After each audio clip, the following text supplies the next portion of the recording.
Assalamualaikum warahmatullahi wabarakatuh. Nama saya Dwi Anggoro dari F7A2. Mata kuliah Deep Learning ingin mempresentasikan tugas akhir saya, yaitu perbandingan algoritma Cummins dan Gaussian Mixture Model untuk customer segmentation pada online retail. Tujuan dari penelitian saya yaitu untuk melakukan segmentasi pelanggan berbasis RFM, recency, monetary, dan frekuensi yang dimana nanti bisa dijadikan patokan keputusan bisnis bagi perusahaan-perusahaan yang terlibat.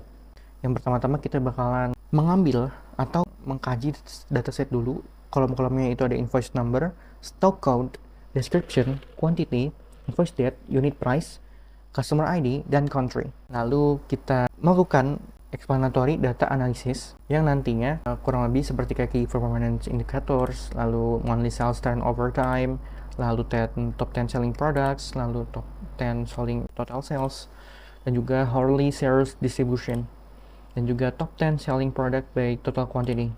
Nah, nanti selanjutnya setelah kita paham dari explanatory data analysis, kita langsung melakukan data preparation untuk persiapan modeling. Pertama kita ada data cleaning, yaitu membersihkan data dari duplikat dan juga kuantitas yang kurang dari nol. Kuantitasnya itu maksudnya quantity dari barangnya. Kan nggak nyambung kalau misalkan kuantitinya -1 pembeliannya, kan nggak mungkin. Maka dari itu, kuantitinya yang kurang dari nol bakalan dihapus. Lalu tersisa 300 data, yang awalnya 500 data menjadi 300 data. Lalu membuat fitur baru, RFM calculation. Jadi membuat fitur baru, fitur engineering berdasarkan kolom-kolom yang sudah ada, yaitu kolom invoice date, invoice number, quantity, dan unit price. Jadinya bakalan dibikin jadi 3 variabel, yaitu resensi, frekuensi, dan monetary. Resensi itu adalah pembaruan pembeli untuk membeli suatu barang. Kalau frekuensi itu seberapa banyaknya pembeli untuk membeli barang tersebut. Kalau monetary adalah seberapa banyak uang yang dikeluarkan oleh pembeli tersebut. Dan juga setelah RM calculation kita bakal normalisasi fitur scaling, yaitu menormalisasikan agar balance dan juga menghapus outlier dengan menggunakan min-max scaling. Sekarang bagian ke tahapan modeling. Modelingnya ini menggunakan Cummins dan juga GMM. Cummins ini tahapannya itu yaitu ada ambil data, lalu inisiasi cluster, latih, dan juga prediksi cluster pandangan dan hitung silhouette score. Lalu ini codingannya, lalu ini apa? Ini adalah scatter plotnya. Jadi terbagi dua ya. Jadi ada 2 cluster, yaitu inaktif atau lost customer, pelanggan yang nggak aktif, sama satu lagi pelanggan aktif. Dan ini scatter plotnya baru divisualisasikan dengan frekuensi dan resistensi. Selanjutnya yaitu modeling dengan Gaussian Mixture Model. Kita bakalan clusternya 2, spherical, lalu latih, dan seterusnya. Agak berbeda dengan Cummins.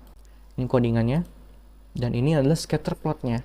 Agak lumayan berbeda dengan Cummins, soalnya ini aktif customernya lebih ke kiri sedikit daripada grafik milik Cummins. Nih, lebih ke kiri sedikit. Selanjutnya, kita masuk ke tahap evaluasi. Evaluasi ini ambil data, lalu ambil label hasil clustering, terus hitung single score-nya. Nah, ini kurang lebih ini codingannya. Nah, didapatkan bahwa Cummins itu lebih tinggi daripada GMM sales score-nya. Sales score itu adalah kedekatan titik terhadap centroid. Berikut adalah selisih dari Cummins dan GMM. Perbandingannya 0,07, lumayan sedikit presisinya. Nah, setelah dari itu, kita modelnya yang kita sudah train, kita bakal taruh di deployment Streamlit dari GitHub lalu ke Streamlit. Nah, ini Streamlit itu menggunakan Python dan juga beberapa HTML dan file Streamlit. Nah, ini halaman pertamanya, menu home-nya, yaitu ada EDA eksportasi data. Kita ditampilkan EDA dataset yang dipakai untuk model terlebih dahulu.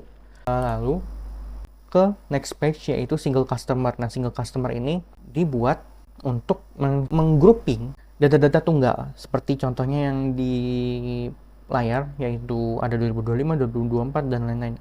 Bisa multiple row.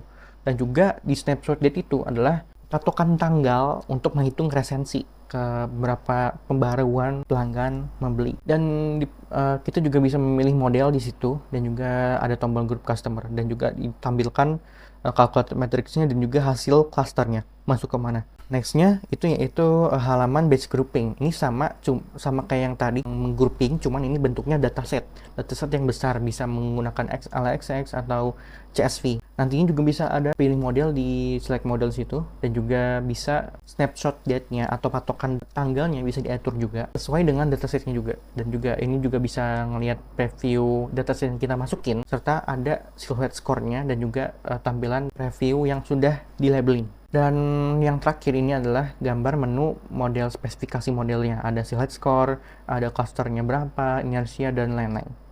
Kesimpulannya ya kurang lebih saya berhasil mengesegmentasi pelanggan dengan RFM, dan juga bisa mengcleaning dan menghapus outlier, dan juga bisa membuat kolom baru yaitu RFM, dan juga bisa mengeksperimentasi dengan dua algoritma dan bisa membandingkan dua algoritma itu sehingga hasilnya itu nanti digunakan untuk keputusan untuk menggunakan algoritma apa yang terbaik untuk dataset ini. Dengan demikian ini bisa digunakan untuk membantu keputusan bisnis bagi perusahaan yang terkait. Sarannya kurang lebih hasil dari segmentasi ini bisa digunakan untuk keputusan bisnis. Lalu aspek penilaian selanjutnya itu algoritmanya bisa menggunakan algoritma lain, bisa dibandingkan algoritma lain, dan juga bisa dapat menggunakan variabel di luar RFM seperti faktor demografis atau psikografis, dan juga bisa menggunakan deployment selain Streamlit agar bisa lebih imersif dan bagus, dan juga bisa mungkin di deploymentnya bisa ditambahkan fitur-fitur agar bisa lebih bagus penggunaannya. Baik, terima kasih. Sekian dari presentasi saya. Wassalamualaikum warahmatullahi wabarakatuh.